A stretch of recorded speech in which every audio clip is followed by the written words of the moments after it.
recording. So we're recording. You're now being recorded. All right. Let me share this again.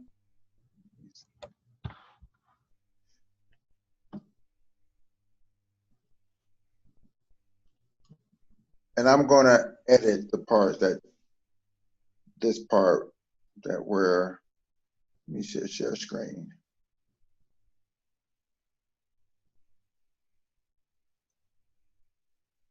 Okay, I can see your PowerPoint. You can? Yep. Okay. But I see it in, yeah, there we go. Now I see the full screen PowerPoint. Okay. So I'm Lawrence with Spark Mindset. What you're about to see is our product demo of our virtual reality educational gaming platform. We're doing this to help teach high school students cybersecurity, coding, and entrepreneurship. And we're focused on high school students that's in poor communities, but it will be open to all high school students. We're going to use Microsoft Mixed Reality. So what that is a combination of AR, which is augmented reality, and virtual reality. So with this technology, we'll be able to come into the room and scan the room through the goggles, the mixed reality goggles, and the person would then go into a VR space. So in that VR space, if you look at this, you can see the home, but then that user can also see the different portions of VR, of what they want to click in to get into. Through our system, we'll be able to click into either a cybersecurity track, a coding track, or an entrepreneurship track. Each one is geared to teach a high school students a certain level of skills in that particular program. So with coding, we will teach them to be front-end coders. For entrepreneurs, we will teach them the basic level of what it takes to actually start and run a business. And so it's not just we're going to start a business, but like how to also run it. And for cybersecurity, we're going to actually go through that. That's the model that I'm going to take you through right now. So as you can see, so a person will be able to click into a specific thing for cybersecurity. So it'll look pretty much like this. They'll go and click in that, and some of the things they'll do is data analysis, computer science, and network and internet. What we want them to do is be able to come in knowing nothing about cybersecurity and go out being able to at least go take the cybersecurity Security Plus exam, and they will be basic cyber security analysts. And that's our goal. So we're going to use two learning models for them that's going to be within our system. And one of them is an adaptive learning model. So basically, we're going to give them a curriculum. We're going to give them learning activities with assessments. So they'll have pre and post assessments. We're going to be able to collect that data and host the data into our system. And then we're going to be able to get feedback. So students will be able to give other students feedbacks. Teachers will be able to give feedback, but they'll also be able to monitor that. They'll be able to monitor that feedback loop. And so while the curriculum will be the same and while the game will be the same, as the students learn, one group and one cohort may go at it a different way than another group. That's the adaptive learning part of that puzzle. So, and then the other one is the computative thinking model. So where, we come up with a computing culture, and then, we collaborate around computing. We recognize and define computing problems. And so it's that thought process that's going to go into, when they're playing the game, it's that thought process of thinking about how computers are doing these things, what computer aspects are in the game that they're playing. They'll be able to test and refine these especially within the coding and the cybersecurity portions models. Another thing we're going to be able to do is we're going to gamify. So we're going to gamify the system. So we're going to make it fun. So we're going to make it where they're going up levels. We're going to make it where there's badges, and I'll talk about that more. And in the future, what we want to do is make it where, you know, more than one person can be in the site at the same time. They can be at different levels. You know, like that, wow, you can be in with someone else, but still be at a different level. And so, how do you accomplish a mission together? Again, focusing on those collaboration and teamwork skills. So leveling up. So as a person levels up in our game, that means they gain a certain amount of technical experience. So every time they've increased, and to gain that technical level of experience, they have to complete, you know, the projects that it would take to get past that level. So just like any game, there's a campaign that they have to solve to gain a level. But we'll be able to track as they go up each level their technical skills and also the Common Core skills in math and science. So we want our students to be able to continue to grow in those Common Core skills, because they will be tested by the state. And so these are federal and state guidelines. So we want to actually improve that. And this is one less thing that the teacher have to focus on teaching. So the students will earn badges, and they will earn badges by helping other students. So when another student run into a problem or have a question, the students that are further along, or the students who just have the answers, will be able to help the other students. And so they get badges for collaboration, problem solving, and showing teamwork. So they cannot finish the program without earning at least 3 to 5 badges. So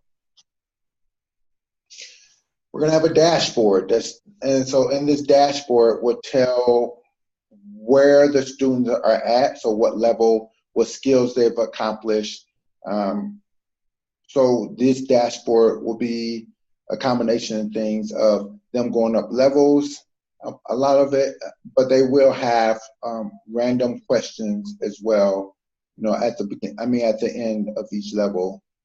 But the main thing is going to be they played the game, they went past that level. We may start off with some assessment questions at the beginning, where when they get ready to pass the level, have them take some kind of assessment to measure that. They will be part of a virtual community, and what that looks like is they will be able to communicate with other people that's in the game. So what this does is they'll be able to establish relationships, and this is how they're going to be able to help the other students, because they're all going to be in a community. So that means if I'm at a school in, you know, DPS, I can help someone that's in a school in Maryland. So it's going to be this cool community that's going to have community managers that make sure that students are not being bullied or that students don't feel unsafe. But the only people who will have access to this community will be the teachers and will be our team. So if you're, you know, not even adults will have access to this community. So you will have to be part of the school system, vetted through the school system to be a part of this community. And anyone on our team that's going to be in this community also has to be vetted. So, you know, they have to have background checks and those kind of things. So we want to make sure that our students feel safe while they're in there. You know, finally, we're gonna do workforce development. So the students will be in the cybersecurity for probably 30 minutes, 30 to, I would say pretty much 30 to 40 minutes. And then the rest of the part will be workforce development. So we expect our program to be 1 year long. In that 1 year, while they're learning these technical skills, they will get the skills of, coaching, they'll get resume writing, they will get conflict resolution, they will get should they behave when they read a certain emails, what's the proper etiquette to send emails or text messages.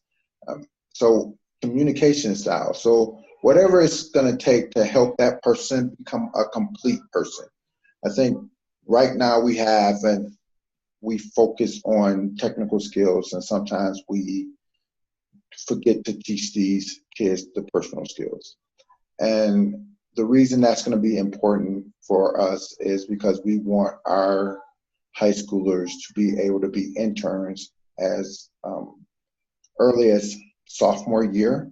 And so they're going to need these workforce development skills to be able to go into the workforce. So it's not always just about the technical skills.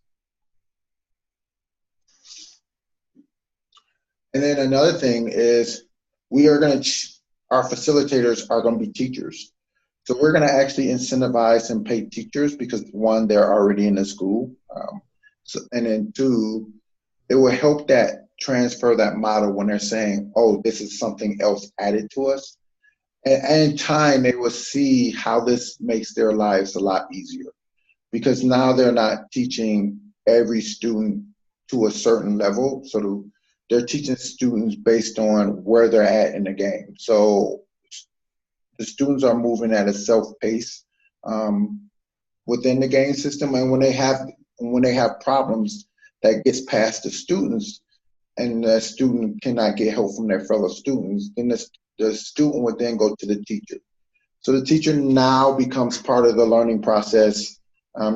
She's able to help those specific students that needs help when they need help.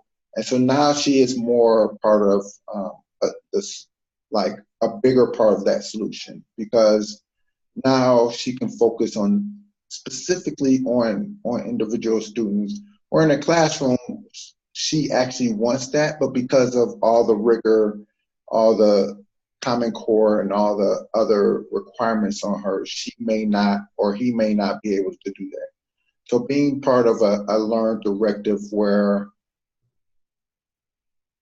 the people are learning at a self-paced level based on a curriculum, but she doesn't have to sit there and teach them. She gets there for inputs. We think that the facilitator role and teaching will actually can change based on this. So with that, I think that is our entire presentation. Let me know if you have any questions or what's your opinion. Great. And I probably should ask this at the beginning. Who is your target audience that you're going to be giving this to? So our target audience is the schools. Okay. And so that's our number one target audience. And our next target audience is employers. So people who will hire these students. Right? Okay. So they want to know, we want them to know the training they're getting and the steps that we're doing to prepare them to come work for them. Awesome. And so is this going to be before they've put the system in? You're trying to kind of sell them to want to use it in the schools and whatnot? What this product demo? Yes, it's giving them an idea of this is what we're going to do. Yes, come support us. Good. Okay. And it's also to the schools, hey, this is coming. For schools who may want to pilot with us, we have right now, or in the future for schools we may want to recruit who, once we go through the pilot, they may be willing to buy it. So yeah, we're going to sell it to schools that can afford it. Our first point is to sell it, but then we're going to go for grants for those underserved schools. So it is a little bit of a marketing piece, right? That you're trying to kind of sell the concept then a little bit to them. Yes. Awesome. Okay, so that helps me a little bit think about some comments. I did like it because it helped kind of connect the dots and explain it, so I got a better concept of it. I definitely think that's for sure. I would and I'm just thinking through your audience, one thing you might want to do is touch on or make more visible virtual reality. Maybe even, you in the very beginning kind of talked briefly about it, but it's almost a little technical. And so if you're talking to schools, they may not have a good feeling of what VR is, and it could be as simple as just a couple more sentences on kind of what it is and how we engage in it.